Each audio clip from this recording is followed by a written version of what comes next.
guys, magandang araw. So may repair tayo ngayon na isang washing machine na Tsunami Drive. Ayan, Sharp ang brand niya. So single tab. Ang problema nito, stuck up, ayaw umikot ito. Itong pinaka pulsator. So binaklas ko na siya sa ilalim, yung takip niya. Chinek ko na kung ano ang problema. So ayan, sira yung pulsator ay gear case. Yung gear case niya, ayan at meron din siyang tagas o tumutulo. Hindi kita yan. Meron na siyang pinaka tawag dito. Ayan, madilim.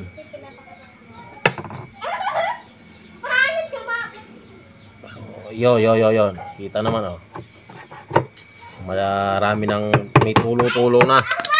Tapos yung belt niya, pinalitan natin, ay tinignan natin, tinanggal ko.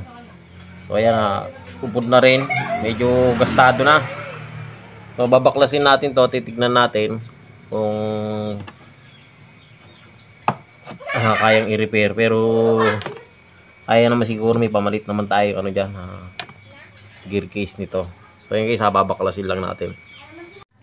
So yun guys, natanggal na natin yung itong pinaka taklob.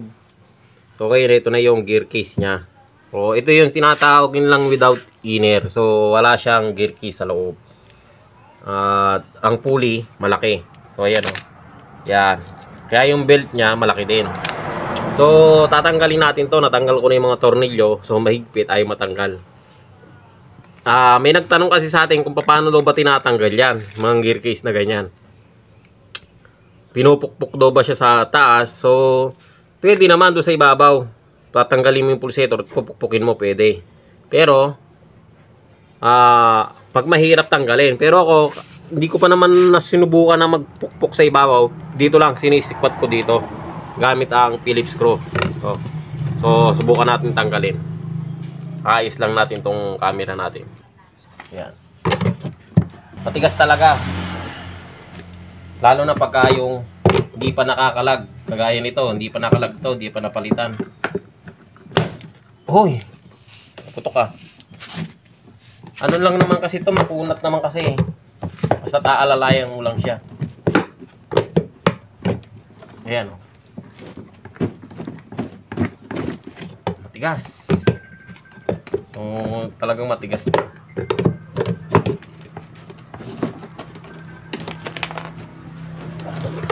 Yan. Sukit-sukitin lang natin. Ayun. Tanggal na. Ako, nasira na yata.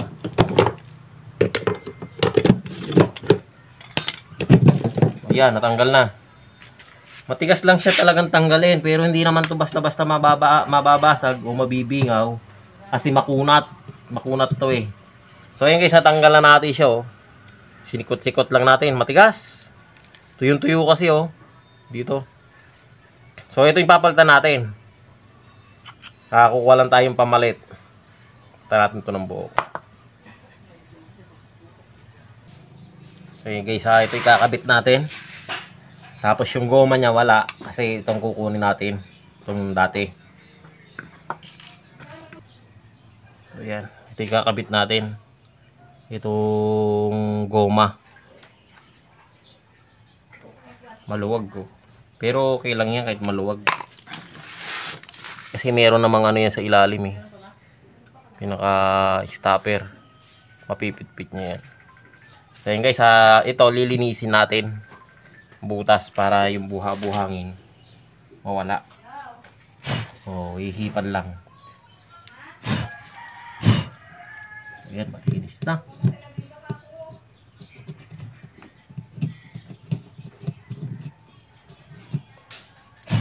Ayan, pwede na natin siya ikabit.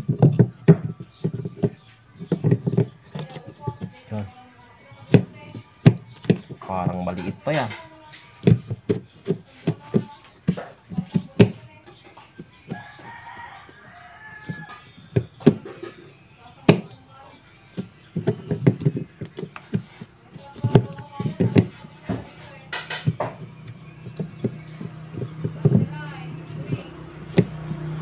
testingin natin yung tornilyo. Parang maliit. Baka tumagas ah. Pag tumagas, may paraan tayo dyan para mawala yung tagas. Pero testingin muna natin to.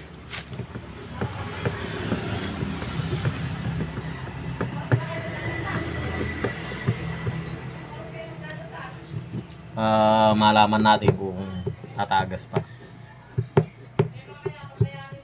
Testing muna.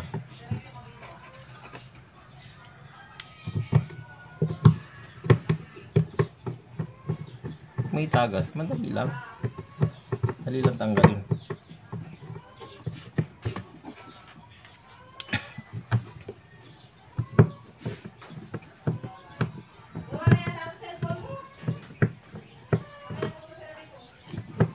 Ito bago itong nakakabit na to.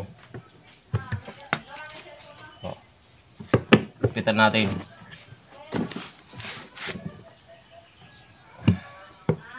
Para walang tagas.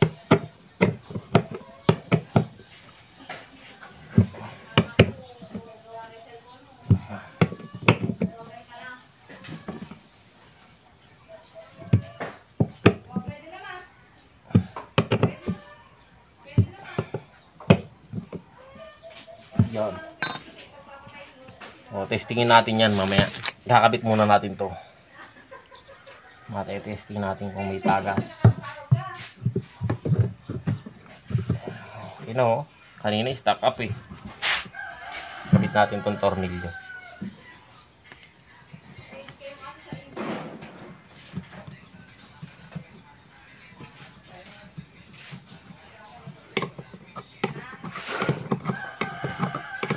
So, importante ito,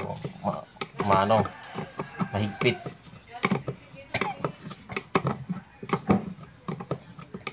Baka mahirap humanap ng ganitong tornilyo ah. Stainless to eh. Kadalasan dito yun, hindi kinakalawang. Kasi pagka kinakalawang, wala.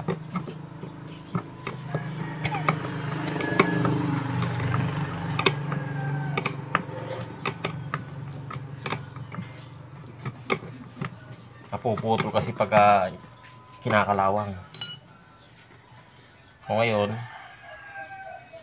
lalagyan natin ng nut. Ito. Kanya pati yung nut niya oh. Alam ko to, stainless din to eh.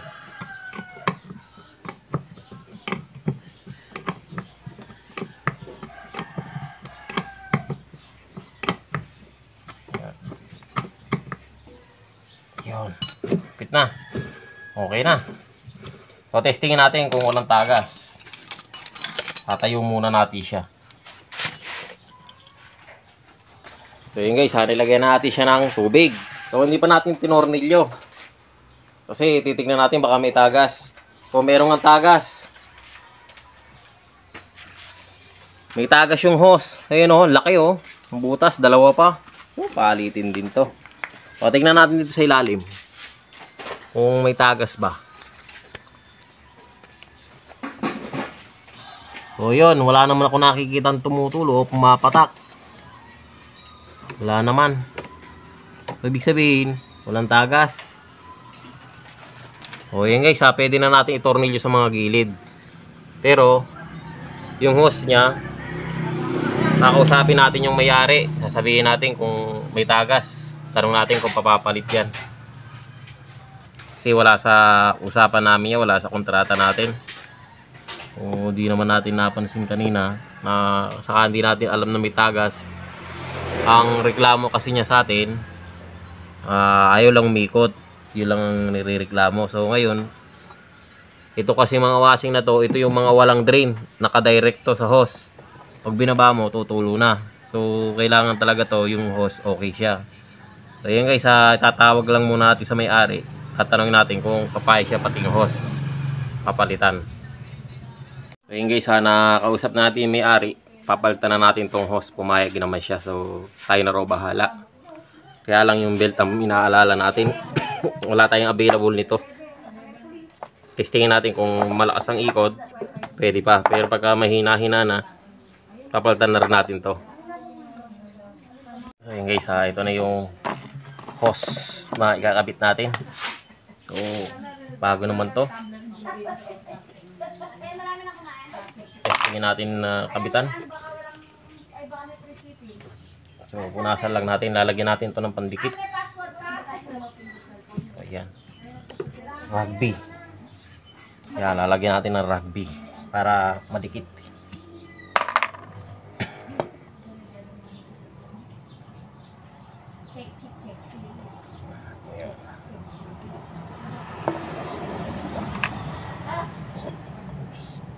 Tutulo.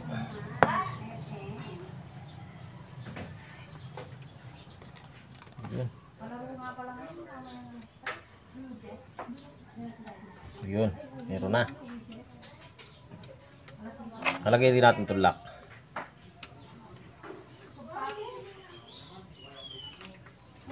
Sasalpak. Ganyan lang naman siya kadali.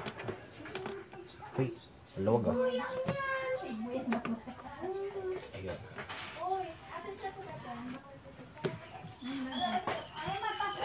Ayun. Maluwag.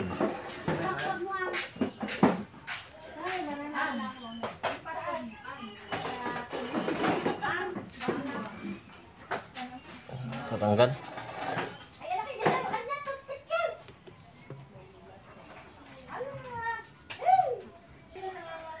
Maluwag.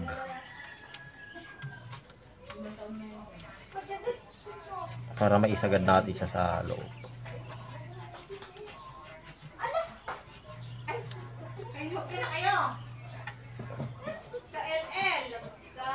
Ayan.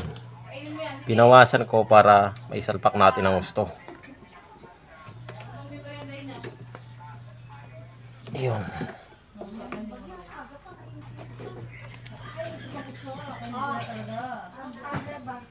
Ayun. Yun. Okay na. Humigpit na. So, antay lang natin matuyo. So, yun guys. Kinabit na natin yung dating belt. So, ayan. Testingin natin siya. Lagyan natin siya ng tubig. So, yun guys. Okay na. At hindi na natin pinalitan yung belt niya. So, tinisip natin. Okay naman. At ayan. Sinalangan natin ng damit. Malakas naman siyang umipot. Oh. So kahit di napalitan ng belt to, okay pa. So, pwede pa yung belt nya. So yun guys, okay na to. At sana nakatulong sa inyo yung video na to. At maraming salamat sa panonood.